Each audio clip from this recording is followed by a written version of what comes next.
A very warm welcome दोस्तों, आपका English literature में फिर से स्वागत है। अगर आप किसी भी एग्जाम की तैयारी कर रहे हो या इंग्लिश लिटरेचर की तैयारी कर रहे हो और आपको अच्छे अंकों से पास होना है तो ये वीडियो सिर्फ आपके लिए है, जिसमें मैं आपको सैमुअल बेकेट की बायोग्राफी के बारे में बताने जा रहा हूँ।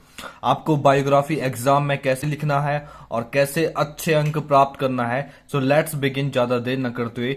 सैमुअल बेकेट, जिनका पूरा नाम था सैमुअल बार्कले बेकेट, ठीक है, और जिनका जन्म हुआ था 13 अप्रैल 1906 में फॉक्स रॉक, डबलिंग, आयरलैंड में।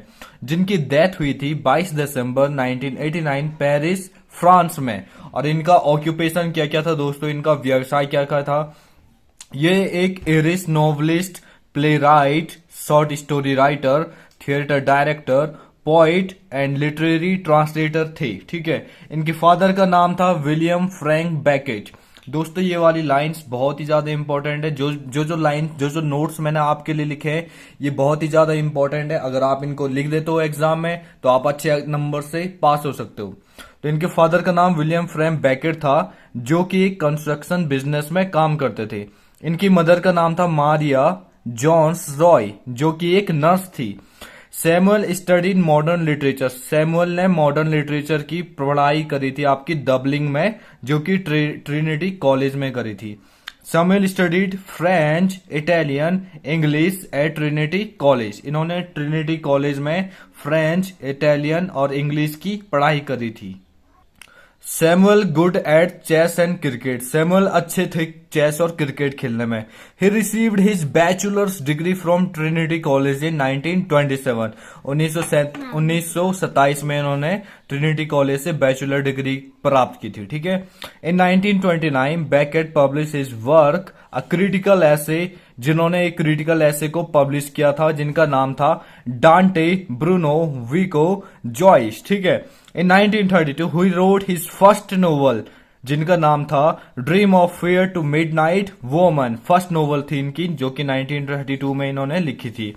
ही मेट सुजैन, अपनी वाइफ सुजैन से मिलते हैं, जो कि एक पियानो स्टूडेंट थी इन पेरिस में मिली थी और इन्होंने शादी करी थी उनसे 1961 में। He was awarded with croix de guerre for his resistant work. इन्होंने रेजिस्टेंट वर्क के लिए अवार्ड भी प्राप्त किया था, जिसका नाम था croix de guerre. He wrote in both, इन्होंने अपनी राइटिंग्स को फ्रेंच और इंग्लिश में भी लिखा था, ठीक है। इन 1954 ही रोट हिज फेमस प्ले, इन्होंने 1954 में अपनी फेमस प्ले को लिखा था, जिसका नाम था वेटिंग फॉर गॉडेट, जो आपके नोवेल में भी है, जो आपके इंग्लिश लिटरेचर में भी है और बहुत ही ज्यादा इंपॉर्टेंट है। नेक्स्ट है Beckett was awarded the Nobel prize in literature. Beckett को नोबेल प्राइज से अवार्ड किया गया लिटरेचर में इन 1969 में। ऑलराइट दोस्तों, नेक्स्ट है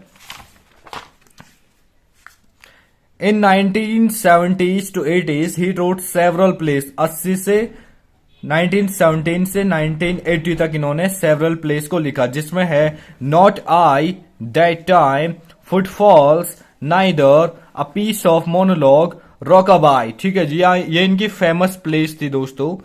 ही wrote radio works in his life, इन्होंने रेडियो वर्क्स पे भी काम किया था अपनी लाइफ में। Beckett wrote his last work, Beckett ने अपना लास्ट वर्क लिखा था इन 1988 में और उसका नाम था व्हाट इज द वर्ड, जो कि एक पोएम थी दोस्तों। इनकी कुछ फेमस नोवेल्स है, जिनमें dream of fair to middling woman, जो कि इन्होंने लिखी थी 1932 में और पब्लिश करी थी 1992 में, ठीक है। दूसरा है मर्फे, जो कि 1938 में लिखा था। तीसरा है वाट, 1953 में लिखा था। चौथा है हाउ इट इज, 1964 में लिखा था। And the last one is Mercier and Camier, जो कि इन्होंने 1946 में लिखा था। अगर आपको अच्छे नंबरों से पास होना है और आपको वेटिंग फॉर गॉडॉट के बारे में लिखना है तो आप इनकी बायोग्राफी के बारे में 1-2 पेज लिख सकते हो, जिनमें से आप इनमें से किसी भी लाइन को चूज कर सकते हो और अच्छे नंबर से पास हो सकते हो।